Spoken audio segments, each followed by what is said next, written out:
Thank you so much. And it's my pleasure to welcome our last speaker today. Welcome Dr. Ophir Klein.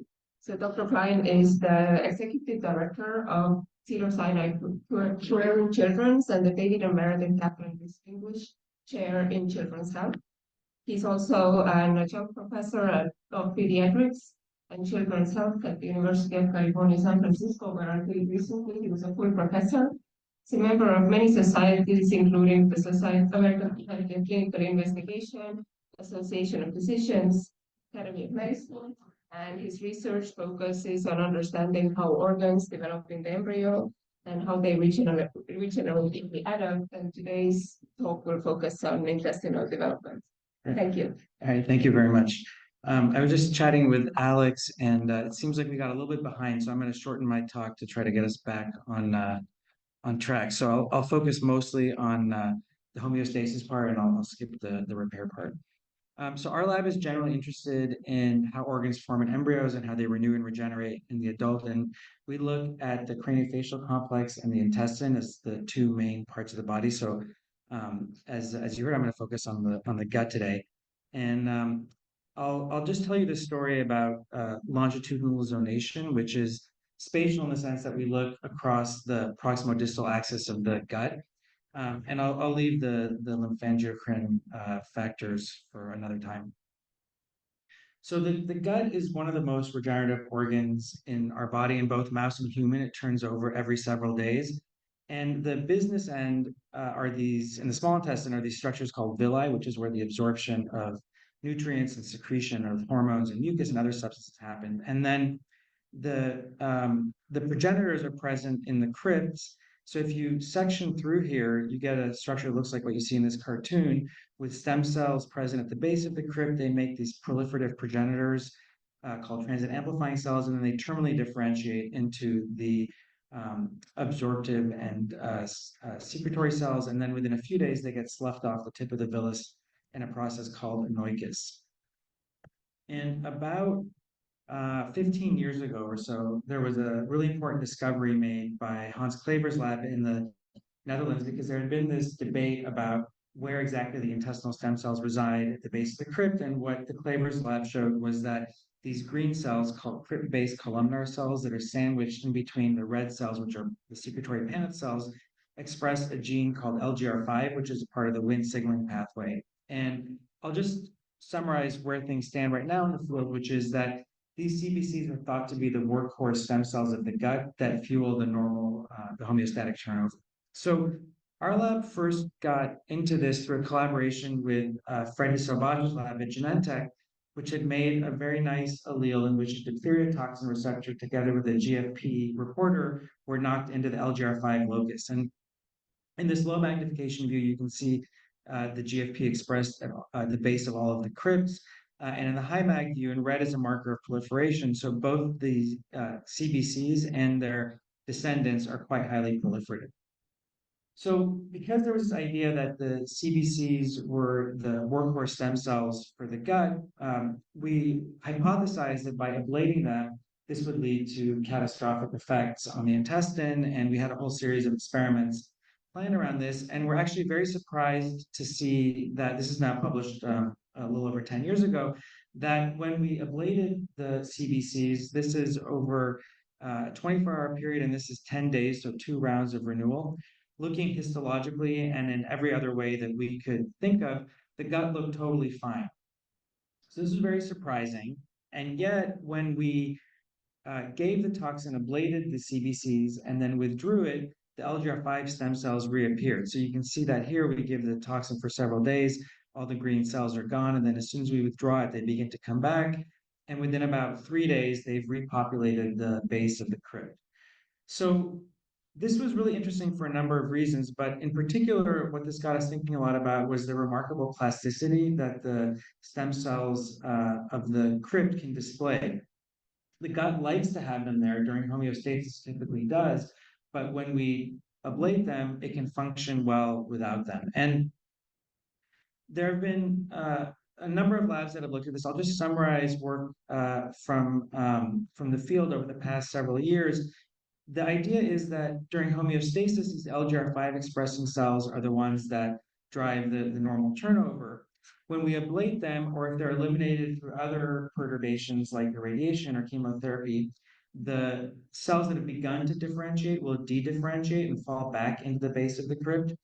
And then more recently, our lab proposed this concept, which now a number of groups are looking at, of what we call fetal reversion or developmental reprogramming, in which a damage such as irradiation or other severe insult, in our case, we looked at an infection model, will lead to a shift of the transcriptional program from what you typically see in the adult towards something that looks more like the embryo. And for reasons that we don't yet understand, that enables repair of the epithelium. And so the questions that we've been interested in thinking about over the past few years include what regulates this remarkable plasticity.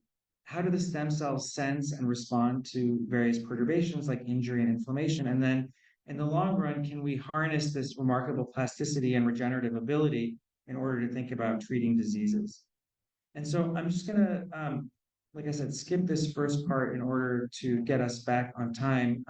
This is a story that we published recently looking at the role of lymphatics as sources of growth factors in the niche to enable repair of the epithelium. And I'm happy to talk more about that if there's time in the afternoon. But for the talk today, I'll focus on the second part, which is this longitudinal zonation. And this is a paper that we published a few weeks ago. And it was led by Rachel Zwick, who's a terrific postdoc in the lab, who came to the lab to ask this question about whether there are regional populations of intestinal stem cells. So it's been known for a very long time that the gut has this regionality, and this is kind of the spatial biology part. And it's classically been divided into these three regions, the duodenum, jejunum, and ileum, going from proximal to distal. But actually, these terms were defined by the ancient Greeks. And since then, there hasn't been really any molecular updating of this. And so as a result of this, there aren't great landmarks and they sort of blend into each other. And so what Rachel realized was that in order to answer this question about the stem cells, which I'll get back to at the end, she first needed to define the molecular patterns that lead to this regional specialization. So she came up with a really clever idea, and this is all in collaboration with Dario Buffelli, who's here today, who's a terrific bioinformatician that we have the privilege of working with.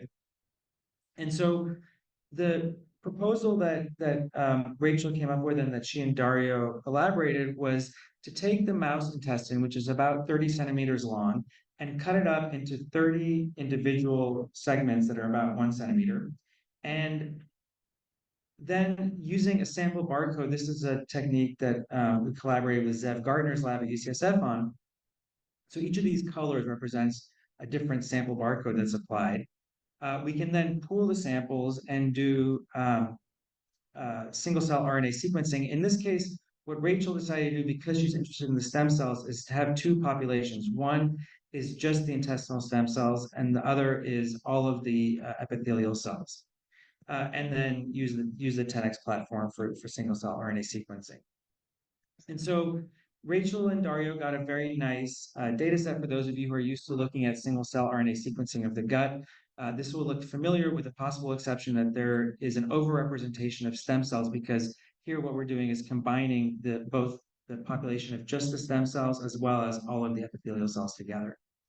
And so we see the stem cells, the transit amplifying cells, the absorptive cells, and then the various secretory populations off to the side. And here is, again, just the hierarchy with the stem cells making the TA cells and the differentiated populations. So because these have been individually barcoded, Rachel could then go back and overlay the geographic origin of the cells onto the UMAP that I showed you on the previous slide. And what we immediately observed was this remarkable zonation that you see here, which reflects how important the geographic origin, the proximodistal origin of the cells is for their transcriptional identity. Now, this wasn't true in the same way for every population. So for example, if we look at tuft cells, which are a secretory population, these ones are kind of jumbled up together. So this doesn't seem to have the regional origin doesn't seem to have as much of an impact as, for example, with the enterocytes, which are just really remarkably zonated. So then um, Rachel and Dario collaborated to look at this in a more quantitative fashion. And in this heat map here, what you see is each column represents an intestinal segment, and the rows are the most differentially expressed genes.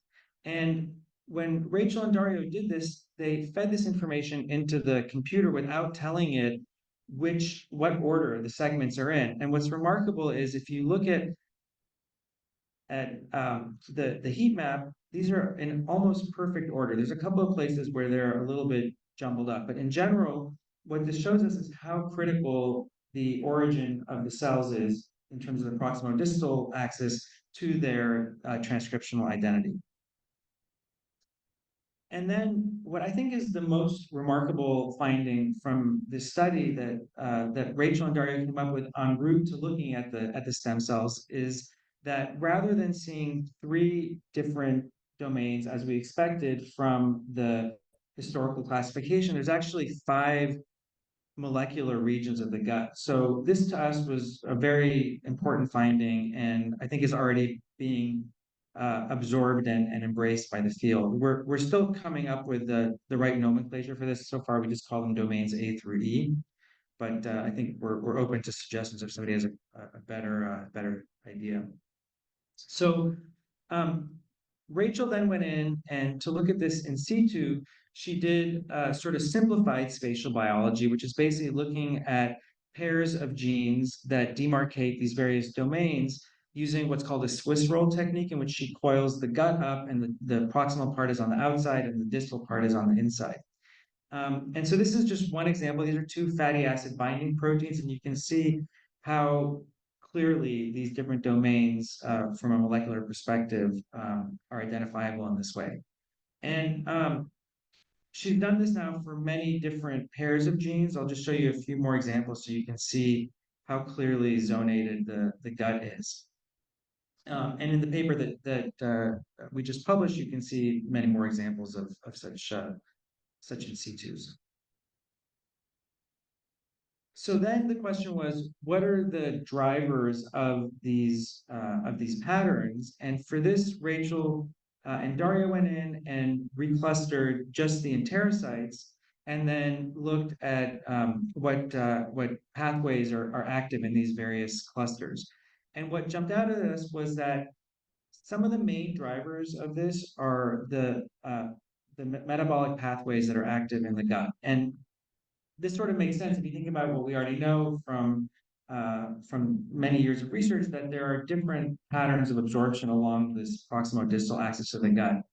And so each of these domains here, A through E, has different activity in terms of the metabolic programs. Some of them make sense, others we're still thinking through, and I think this will provide a lot of fertile ground for Rachel in her own lab as she moves on, as well as for many others in the field. So the next thing we want to do is think about how universal these patterns are. And we first thought, should we look at other rodents or small mammals? And then we learned about this great program at UCSF in which organs that are not being used for transplant from donors can be provided for medical research. And so typically the intestine is not as heavily used for transplant purposes as, for example, the heart or the lung or the liver. Um, there was a little caveat, which is often the pancreas is taken, and so we had to wait a little while until we were able to get an entire intestine without the pancreas having been removed. And then Rachel had to come up with, because this thing is very long, so she had to come up with a way to do this in the lab. She actually went to Home Depot and bought rain gutters and arrayed them along the length of an entire bench, which you can see here. And this is what the intestine looks like. We were able to get two different human donors, and she performed the same approach in which she cut the intestine into 30 segments. In this case, because each segment is much larger than in the mouse, She only took the first chunk, but otherwise the idea is the same. And of course, the human is not GFP encoded, but she was able to get the crypt-based cells by sorting for a marker called CD44. And again, we got a really beautiful data set out of this. This is the single cell RNA seq. And then when we overlay the regional origin, you can again see how zonated the human gut is, just like the mouse intestine. And then again, Rachel and Dario collaborated to look at the molecular divisions now within the human small intestine. And just like what we saw with the mouse, rather than seeing three different domains, there are actually five when we look molecularly. And then what was exciting was that when we looked at the divisions, the boundaries between the two most proximal and distal domains, they're actually very similar between mouse and human. And the ones in the middle are shifted a little bit. But what jumped out to us about this was that despite all of the differences between the mouse and the human in terms of diet and lifespan and lifestyle, the molecular divisions are actually quite similar. And that tells us that the mouse is actually a pretty good model for studying the mammalian intestine if we want to compare it to the human. So for the last couple of minutes, I'll get back to the initial question that motivated Rachel's project, which is whether there are these regional populations of stem cells. And so we see, just looking at the UMAP that I showed you on the at the beginning, that the stem cells, like the differentiated cells, are quite highly regionalized. However, when we looked at this using the heat map approach, what we found was that rather than having five populations like we saw for the differentiated cells, for the stem cells, there's actually only three. And I'll get back at the end to speculate about what might be going on here. And again, comparing the boundaries between mouse and human, they're relatively similar, although shifted a little bit. But we see the same thing in human, that they have three populations. So the last experiment that Rachel wanted to perform was to ask whether there are transcriptional programs that we can identify in the stem cells that control this specialization of the differentiated cells. And so for that, she and Dario did some computational studies to predict potential upstream regulators, transcription factors that might be controlling the fate of the differentiated cells, identified 10 initial patterning factors as candidates, and then used CRISPR to perturb the expression of these transcription factors in regional populations of organoids. And what I should mention is that it's been known for a long time that if you take cells from the proximal versus the distal part of the intestine, they'll actually maintain aspects of that regional identity and culture for a long period of time, which is a quite interesting observation. And so one example of transcription factor that Rachel studied was this gene CDX1, which is expressed at high levels in the distalmost domain. And so she deleted this using CRISPR in these organoids. And what she found was that there was a proximalization of the gene expression pattern. So this is a nice proof of principle that the upstream transcription factors are able to control the downstream identity. And so to summarize what Rachel and Dario found in this paper is that there are these three populations of intestinal stem cells that produce five populations of differentiated cells with some initial insight into the transcriptional control of this process. There are the five differentiated domains seem to be largely driven by these metabolic signatures. So that's an area that will be of great interest to explore in the future. The patterns that we found in the mouse also map onto the human. We have evidence for these regional subpopulations of intestinal stem cells. As I mentioned, we're still thinking through how you get from three populations of stem cells to five populations of differentiated cells. And we speculate that while some of the information is encoded in the stem cells, there's also environmental input into the decision making, whether from the stem cell niche or from the microbiome or from nutrients in the food. And if there are questions, we can talk a little bit more about that. And then what we want to think more about in the future is how the regional identity of the stem cells directs differentiation of the enterocytes and thereby controls metabolism. So I mentioned the folks who did the work as I went through. I just want to acknowledge again Zeb, with whom we collaborated on the barcoding. Jay Gartner is the transplant surgeon who helped us obtain the human material, and then Dario did all the bioinformatics together with Rachel. So I'll stop there and happy to take any questions.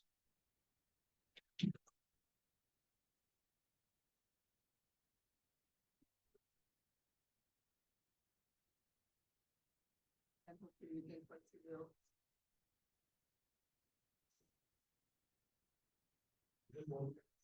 Just wondering, very nice. In the context of resection, something, intestine, like swap out and things like that. Any thoughts about? Yeah, no, that's a great question. So, it's known that when you, in patients as well as, this has been done a lot in animal models, that if you resect parts of the intestine, that there is, it's not an infinite amount of plasticity, but there's a lot of remodeling that can happen. And so, yeah, we think that's a really interesting area to explore in the future. And one point that Rachel keeps making about this is that now that we have this resource out there, nobody will have to go back in and actually do these 30 segments. You can sort of map back on, to where you are. So yeah, actually we've been talking with Dario about looking at how you control this regional identity, and different ways could be looking at the diet or the microbiome, um, and how you would respond to various perturbations, like if you remove a part, looking at what happens to the part next to it. So yeah, I think it's really interesting. And depending on what you find, you can then hypothesize about whether that there's information that resides in the mesenchyme, or there may be some intrinsic information from the epithelium or remodeling that happens over time. So all those things will be really interesting.